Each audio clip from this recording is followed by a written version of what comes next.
Summary of Phaedo by Plato. Phaedo is a narrative about the last few hours before Socrates was put to death in prison. As a friend of Socrates, Phaedo tells the story. He meets Encapsulates, another scholar, after seeing Socrates drink poisoned hemlock. Socrates and his friends were sitting next to him in jail while he argued, among other things, that the soul lives forever. Phaedo describes what they said to each other.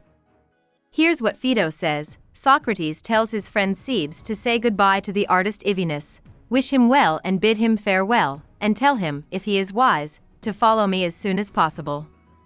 When Simmias hears this, he is shocked that Socrates would say that Ivinus should hope to follow him to death as soon as possible. As a reaction, Socrates says that anyone who takes part in philosophy worthily should be ready to die. He agrees, though, that killing yourself is not right. Socrates tells Cebes that it's better to die sometimes than to live when Cebes asks him how he can think that thinkers should accept death but not suicidal thoughts. People, on the other hand, are gods, so it's not up to them to decide when they die. Then Cebes and Simmias make another argument. They say that since the gods rule over humans, it doesn't make sense for someone to look forward to death because that would mean losing the guidance of a wise master. When asked about this, Socrates said that he thought the soul was permanent, which means that he thought people would still serve the gods after they died. As an attempt to explain himself, Socrates says that those who practice philosophy in the proper manner are getting ready to die. He says that the body and mind are separate to show that this is true.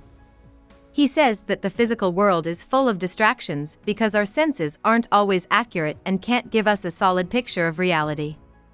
Because of this, the philosopher more than other men frees the soul from association with the body, so the soul can grasp the truth without being affected by physical issues. And since death is just the separation of the soul from the body, trying to live without being affected by the body is really just getting ready for death. Socrates uses the idea that the soul lives on after death to show his audience that he doesn't have to be afraid of dying. He even thinks that death will finally give him the chance to find the knowledge he's been looking for his whole life, since his body won't be able to distract him. He makes a strong case, but Cebes says that most people think the soul disperses like breath or smoke when a person dies. He also says that believing that the soul will live on without the body takes a good deal of faith. Socrates responds to Cebes' argument by bringing up an ancient theory that living souls come from the underworld. He says that if this is true, then souls must exist in the underworld because they could not come back if they did not exist. He says this is why the living never come from any other source than from the dead. This is when he says that things always become from their opposites, like how something goes from being shorter to taller and back again. He also says that there is a process by which something changes into the opposite of itself. For example, someone who was shorter can become taller, and someone who was taller can become smaller. Socrates then says that life and death are also opposites that come to be from one another. That is, being alive comes from being dead, and being dead comes from being alive. People say that these changes are like coming to life and dying, and Socrates says that these two things balance each other out. In the next example, he says that if there wasn't a corresponding process to going asleep, everyone would sleep for great. In that case, he says, if every person died and never came back to life, everyone would remain in that state of death forever, which means no one would be living. Cebes agrees and says he no longer has any worries about the soul's immortality. Even though Cebes agreed, Socrates has a different idea about how the soul can live forever. He tells Simmias that people never learn new things by using the theory of recollection. They recollect the knowledge that their souls have gained in past lives instead. Socrates says that the mind knows about the forms, which are ideas that don't change and aren't limited by changes in the world. When Simmias sees two things that are about the same size, he thinks of the equal, even though the things aren't exactly the same. Socrates says this is because Simmias knows the form, or idea, of the equal through the knowledge that his soul already has. For Socrates, if these forms exist and the soul has learned about them in past lives, then our soul must exist before we are born.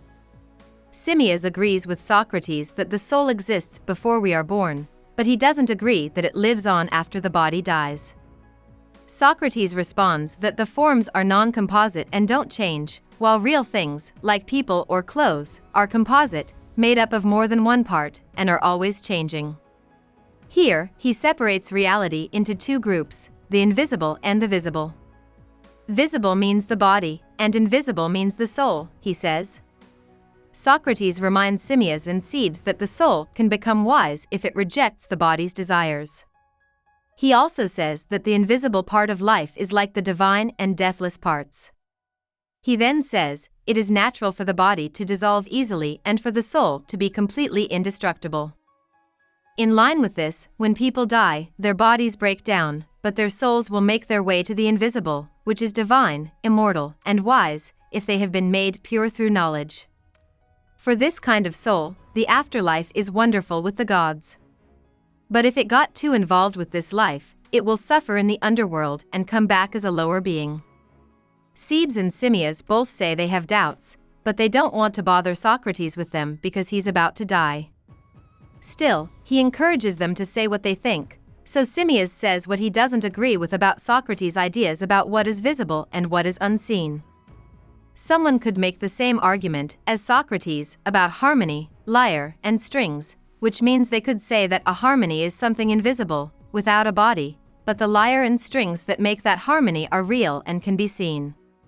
He says that even if the lyre were broken, the harmony would still be there, at least in Socrates' conception of life.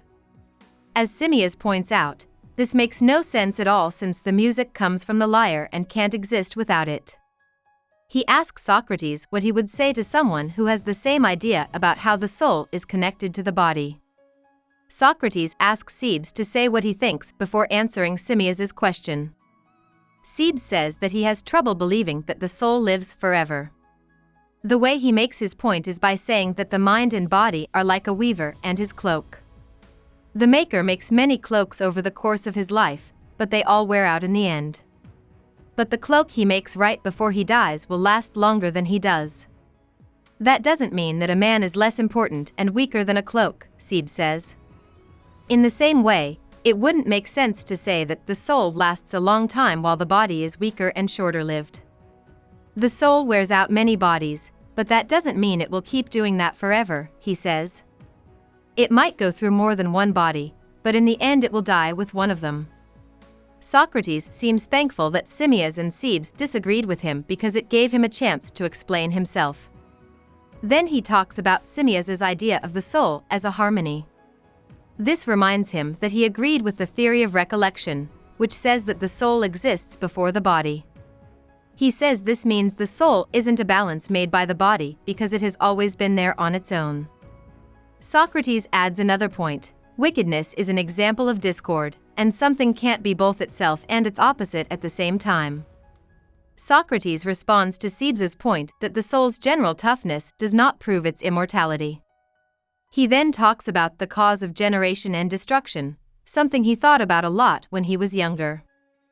As a way to figure out why things are the way they are, he believed what the author Anaxagoras said: mind directed and caused everything. Anaxagoras doesn't really use the mind to figure out the cause of everything, Socrates says. Instead, he relies on unreliable views of the physical world. Socrates says that he came up with his own theory, which explains life by saying that things are the way they are because they follow certain forms that don't change. It is through beauty that beautiful things are made beautiful, he says to explain this, implying that beauty itself is a form. This brings him to his last point in favor of the soul's immortality. He starts by saying that nothing can be both itself and its opposite at the same time. He also says that something that brings along one thing will never bring along the opposite of that thing. To sum up, he says that since death is the opposite of life, the soul will never admit death because it brings along life. Because of this, the soul can't have death.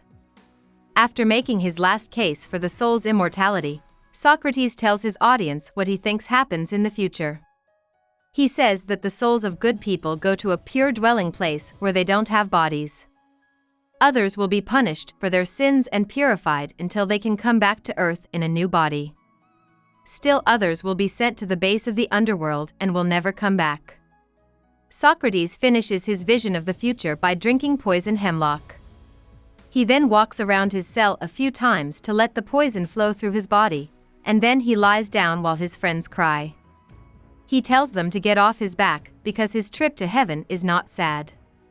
In his final words, he tells his friend Crito, "We owe a cock to Asclepius, make this offering to him and do not forget." About the author. Plato's early life and schooling are not well known. He came from a wealthy and powerful family. Around 404 BCE, when Athens changed to an oligarchy run by rich men, Plato was planning to become a politician. Once democracy was back in place in 403 BCE, Plato thought about politics again until 399 BCE, when his master Socrates was accused of being immoral and corrupt and killed. Plato turned away from politics and toward philosophy in response to this egregious show of injustice. He eventually wrote a large body of work that had a big impact on Western thought and gave the world a record of both Plato's philosophical ideas and the historical details of Socrates' important years in Athens. Plato started the Academy, a school of philosophy where Aristotle studied for 20 years. The school was inspired by many important thinkers who were interested in justice, beauty, metaphysics, and equality. After Plato's death in 348 or 347 BCE, Aristotle set up his own school. Hope we summarized it fully and you liked it. Please hit the like button and subscribe to our channel so that we are motivated to create more videos.